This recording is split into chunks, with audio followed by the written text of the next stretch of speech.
Hi guys! Actually, kaka-receive ko lang po ng Shopee. Galing sa Shopee delivery. And ayan, nag-unbox na nga po ako ng humidifier para gamitin sa...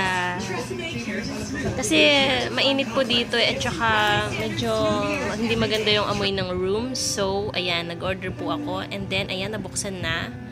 Okay naman po siya. I'm so satisfied with the result. At, ayun, umuusok naman po siya. Tapos, I'm so satisfied. It is very great and it's so very nice. And,